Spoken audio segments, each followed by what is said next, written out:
Hey everybody, welcome back. I'm Cameron. Sorry it's been a few months, about 5 months since I last uploaded a video.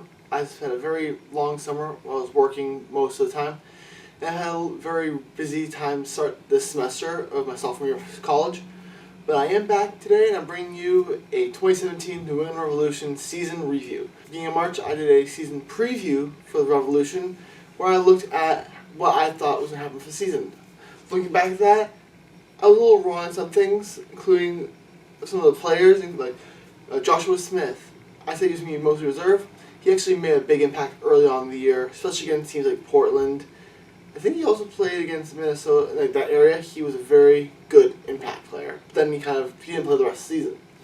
I also said Len Woodbury would get some game time as reserve. He didn't play much, only a few games in. Javon Watson, I said he was going to be reserve. He ended up being one of the better super subs for the Revs. Not necessarily a better player, but he was playing a lot more, very popular choice for the coaches. There also was something I thought Kowalski was going to be a big name player. He didn't play as much as he was injured for a good portion of the season. He also was given 2 red cards. One of them was rescinded, but so he didn't get as much game time as he probably would have wanted. Also, I said that Rowan Caldwell would be big name players over Fagundes for the Revolution. However, Diego Fagundes ended up being a regular in the lineup, while Rowe was injured towards the end of the season and kind of benched early on, and Caldwell was in flux for most season until the end of the season where he started most. Also, Zach Erbo, who I said would get some good game time in, he was one of the 2 players on the Revolution who did not play a single minute all season, along with Matt Turner, the 3rd string goalie. I also said Teal Bunbury, who was going to be, he was good as a bench player. He, towards the end of the season, after struggling early on, turned into one of the better players on the team, was a regular starter for the team, alongside Kai Kamara, Lee Win, Diego Fagundes, and a 4-2-3-1. So another thing I mentioned notable matches. I said that obviously the home opener, the regular season opener, those were big games, but the big games I mentioned were the matchup in April 29th against Seattle Sounders. I also mentioned a couple other games against LA and United. But for those were like key games I saw from the beginning of the year. I'll get to those in the end. But I originally predicted the Revs would finish 4th place in the season. That was an optimistic result. But I did expect them to make playoffs, but it was truly possible for them to finish anywhere in the season. At the end of the season, 34 games played, they ended up missing playoffs, finishing in 7th place. Alright, and so now for looking back at that, I'm going to say some of my team awards and what I thought. For me, the attacker of the year had to have been Kai Kamara, the team leading goal scorer, one of the better attacking players, turned on late in the year especially, but he was obviously a leading scorer. The midfield of the year was Lee Win. He was one of the top 2 players for me to be the player of the year for the team. And the defender of the year, who was my other choice to be possibly team MVP, was defender of the year, Antonio De La Mea. The first season it was for the Slovenian international did not disappoint. 29 games played, was a stalwart in the back, one of the best players on the team. So between Lee Win and Antonio De La Mea for the MVP, I decided that Antonio De La Mea, who received the team MVP award voted on by the fans, is the 2017 MVP for me. Without him, the defense would have been even worse than it was. Lee Win was very good, but they play without him sometimes. That's why I'm saying Tony Elmet is the 2017 MVP for me.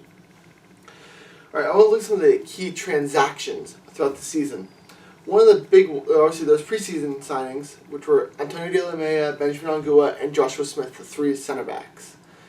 Yet, Smith kind of didn't play at the end, and Angua and De La Mea were the main center back pairing for most season. Until one of the other transactions, Claude Dielna, the Revolution signed him as a designated player later in the season. He ended up being a very, very key part of the Revs defense alongside De La Mea and Angua, which forced Andrew Farrell out of the lineup for a little bit, but Farrell and Angua did switch off, playing right back for the most part, or Tierney even at left back with Farrell substituting in. And another big signing was the loan of Gershon Kofi, who played with the Revolution last season. He was a very good player, but he was signed by Hammarby over in Sweden. The Revolution orchestrated a deal to get him back on loan for the 2017 season. He started nearly every game. He was amazing as a holding midfielder for the Revolution. While Kawasi was injured, he started alongside Caldwell. Those two worked really well together as a midfield duo. And he is going back to Hammarby, but there is a chance that he could be signed back by the Revolution for the 2018 season and beyond, which would be a great signing. And the other big signing the Revolution made during the season was Christian Nemeth. He played for Sporting Kansas City in 2015, did very well for them. However, he ended up going after the season to Qatar, playing over there. But the Revolution orchestrated a deal to get him back in MLS, signing with the Revolution, creating even more of a logjam in the attack, having likes of Juan Agudelo, who I might have underperformed a bit. Lee Nguyen is a very best attacking midfielder. Kai Kamara, leading goal scorer. Teal Bunbury, who was resurgent. All those guys just battling out with Nemeth. And Nemeth, he didn't score until the very last game of the season, but he did show signs of brilliance when he did play. He was, again, a very solid player. I've been looking forward to seeing what he can do next year under the Revolution. Right. And the biggest talking point from the entire season was the coaching. Jay Heaps was fired in September following a 2-game road spell at Atlanta United and Sporting Kansas City, which were both huge losses. After that, the Revolution decided to relieve him of his duties after 6 years in charge of the team. Took him to the MLS Cup in 2014. He was a great legend with the Revs. He did great getting the team to the MLS Cup finals in 2014. But he had slowly lost control. So they decided to relieve him of his duties, and they made the assistant coach, Tom Sohn, the new head coach for the rest of the season. And in his 5 games in charge, he won 3, lost 1, and tied 1. And the loss, I'll get to in the key matchups. That was a very tough game with all the circumstances that happened, but he did very good though in his other games, including one against Toronto, which I'll get to in the key matchups. And so yeah, that was the big transactions. And now the Revs' key matches from the season. For me, the matches that stood out in a positive sense was the 2 games at home against Toronto FC. The Revs did lose 2-0 up in Toronto in their only road game, but they have 2 games at home. Toronto only lost 5 games in the regular season throughout the entire regular season. 2 of them came at the hands of the Revolution at Gillette Stadium. I was in attendance for both those games. The first one was a 3-0 win where Benjamin Angua scored his only goal for the Revs. Then Diego Fundes and Juan Agudelo added goals later on for the 3-0 win. And the second one was under Tom Sohn with a 2-1 win with all goals coming in the final 10 minutes. Lee Nguyen getting a little bit of a fortunate deflection, a quick equalizer from one of the players from Toronto, then Kai Kamara rising off the short corner to get the Revs a 2-1 win. In my opinion, the turning point of the season, though, it was relatively early on in April the 29th against the Seattle Sounders. The Revolution took a 3-0 lead early in the second half, but in the last 15 minutes, they squandered the lead and ended up having a 3-3 tie in Seattle. Huge demoralizing result from the Revs in the early season. Another big result, though, and it kind of put the Revs almost out of reach, was a 2-1 loss at New York City on August 20th. The reason why it was big is they held a 1-0 lead and 2 goals in the last 15 minutes that cost them the game. But even worse, Diego Fundes was missing from the last few minutes of the game to concussion sustained in the game, which last when the second goal was scored for New York City. But also Kellen Rowe injured his knee in the game as well after the Diego Fundes injury, and he would have been missing every game until the very last game of the season. And obviously another big one that was a home loss, a 3-2 defeat to the Rebels, where the Revs were up 1-0 and 2-1, but they ended up conceding late again, in a very common theme in losing 3-2. And that was the big 3 results, which in my opinion were massive, especially in the determining that Heaps to be gone for 2 of them, and the third one ending with all hopes.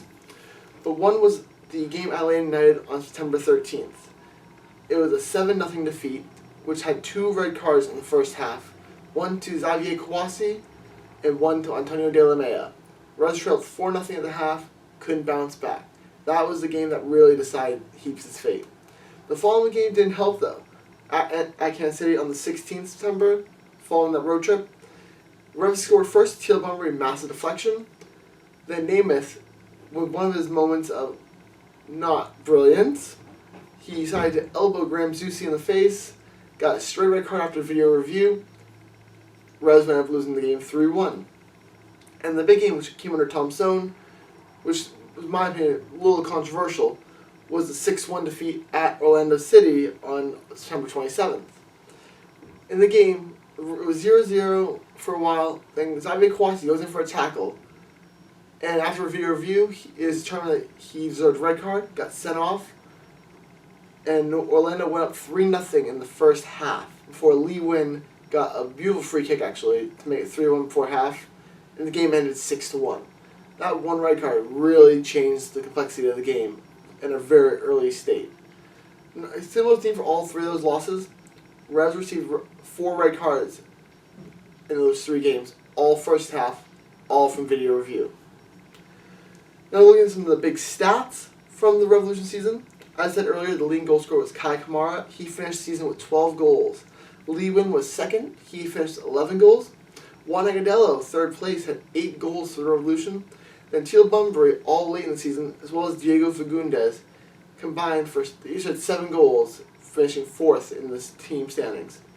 Looking at assists, Lee Win was a runaway winner, one of the highest assist totals in MLS, with 15 on the season.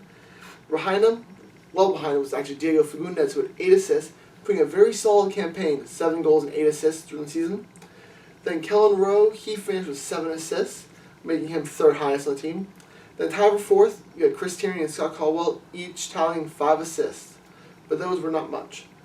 And overall for the team, they finished 13, 15, and 6 record, which was marked by the amazing 12, 2, and 3 record at home, which is the best home record in club history.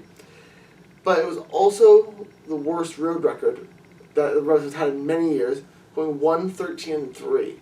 Only getting the win in the last game of the season against Montreal with a last-minute goal from Kellen Rowe in a substitute appearance. The Reds ended up finishing with a -8 goal difference, where they scored 53 goals and allowed 61. Now, the defense, for a lot of the season, did play relatively well. They had good spurts, but the Orlando and Atlanta games really cost the defense. The 13 goals in those 2 games conceded is not going to help the defense, which played well again, I said, for most of the season, but they couldn't prevent the late goals from not going in. Other teams scored a lot of late goals against the Revs, and just really cost a lot for the team. So now looking ahead to next season, it should be a good one. Some interesting decisions will be made. Who will be the new head coach? Tom Stone has been one of the people who's been interviewed, as well as Pat Noonan.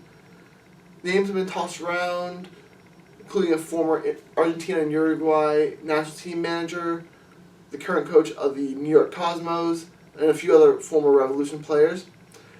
It'll be very interesting to see who is named. It'll be named this month, hopefully, who the new head coach is. And also, at that point, they'll also name some changes for the season for next year. A lot of the question is whether Chris Tierney will play again.